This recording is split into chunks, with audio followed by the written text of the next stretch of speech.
बालों की नशोनुमा के लिए शहद का इस्तेमाल कैसे करें? कौन शहद के मीठे जायके से मोहब्बत नहीं करता? आपके खानों में जायका शामिल करने के साथ साथ शहद आपकी जिल्द और बालों को भी खूबसूरत बना सकता है। चमकती हुई जिल्द हासिल करने के लिए ये बहुत सी लड़कियों का एक मशहूर तरीका है, लेकिन बहुत से लोग बालों की नशोनुमा के लिए शहद के मुतासिर कुन फवाइद से बखूबी वाकिफ़ हैं। शहद एक कुदरती मॉइस्चराइज़र है जो आपके बालों में नमी पैदा करता है और आपके बाल रिपेयर करता है। बालों को गिरने से बचाने के लिए ये खोपड़ी की जलन और इन्फेक्शन का मुअस्सिर तरीके से इलाज कर सकता है। इस वीडियो में मैं आपको शहद के बालों पर पड़ने वाले असरात के बारे में बताऊंगी और शहद के इस्तेमाल से बालों की नशोनुमा के तरीके के बारे में बताऊंगी। क्या शहद आपके बालों को सफ़ेद करता है? बालों पर शहद के इस्तेमाल करने के बारे में बहुत से लोगों को शक होने की वजह इसकी ब्लीचिंग खसूसियात हैं। शहद जिल्द का एक कुदरती लाइटिंग एजेंट है जो जिल्द पर मौजूद सियाह धब्बों को दूर करने के लिए इस्तेमाल होता है। बहुत से लोगों को शक है कि जिस तरह से शहद जिल्द पर असर करता है उसी तरह से आपके बालों पर भी असर कर सकता है और आपके बालों को सफ़ेद या सुरमई रंग में बदल सकता है। खैर, ये सिर्फ लोगों के ख्यालात हैं। शहद में हाइड्रोजन पेरोक्साइड की बहुत मिकदार है। अगर आप शहद का सही इस्तेमाल करें तो शहद आपके बालों को खूबसूरत और चमकदार बना सकता है। क्या गिरते बालों के इलाज के लिए शहद अच्छा है? माहिरीन का ख्याल है कि गिरते बालों को रोकने के लिए शहद बेहतरीन काम कर सकता है। एक एंटीऑक्सीडेंट से भरपूर जुज होने की वजह से शहद आज़ाद रेडिकल से लड़ सकता है जो ऑक्सीडेटिव नुकसान का सबब बनता है। बस इतना ही नहीं, घने और लंबे बालों को फ़रोग देने के लिए शहद जड़ों को मजबूत बनाता है।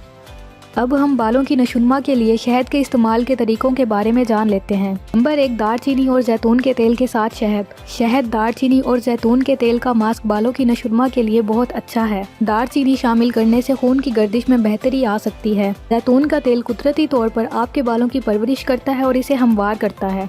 इसे बालों पर इस्तेमाल करने के लिए 1 चम्मच दालचीनी पाउडर, 1 चम्मच शहद, 1 कप जैतून का तेल, इन्हें मिक्स कर लें और मास्क तैयार कर लें। इस मास्क को बालों पर लगाएं और इसे 30 मिनट के लिए छोड़ दें और फिर सर धो लें। इसे महीने में 1 दफ़ा करें। नंबर 2, शैम्पू और जैतून के तेल के साथ शहद। बालों को झड़ने से बचाने के लिए यहाँ शहद, शैम्पू और जैतून के तेल का बेहतरीन तरीका है। ये मास्क आपके शैम्पू की कुदरती खसूसियात को बढ़ा सकता है और इजाफी कंडीशनर की ज़रूरत को ख़त्म कर सकता है। ये आपकी खोपड़ी को भी साफ़ कर सकता है।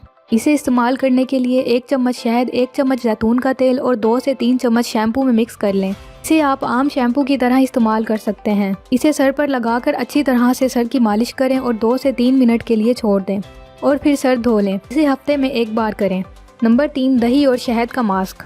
ये मास्क खुश्की और खारिश के लिए हैरत अंगेज इलाज है। दही में सिट्रिक एसिड होता है। ये एजेंट एक ही वक्त में खुश्की की रोकथाम करता है। शहद आपके बालों को मजबूत और चमकदार बना सकता है। 1 कप दही और 1 कप शहद को एक साथ मिलाकर पेस्ट बनाएं और इसे अपनी पूरी खोपड़ी और बालों पर लगाएं और 20 मिनट के लिए छोड़ दें, फिर सर धो लें। इसे हफ्ते में 1 बार करें। अगर आपके सर की जिल्द ऑयली है तो आपको ये मास्क सूट नहीं करेगा। नंबर 4, सेब का सिरका और शहद। सेब का सिरका आपके सुराखों को साफ करने और गंदगी और चिकनाई को साफ करने के लिए एक मुअस्सिर जुज़ है। शहद के साथ मिलाने से सेब के सिरके की ताकत की वजह से बालों को खुश्क होने से रोका जा सकता है। इन्फेक्शन से लड़ने के लिए सेब की खसूसियात में इजाफा कर सकता है।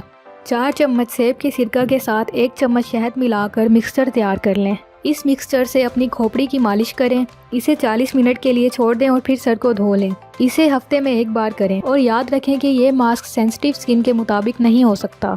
अगर आपको हमारी आज की ये वीडियो पसंद आई है तो वीडियो को लाइक करें और चैनल को सब्सक्राइब करें। शुक्रिया।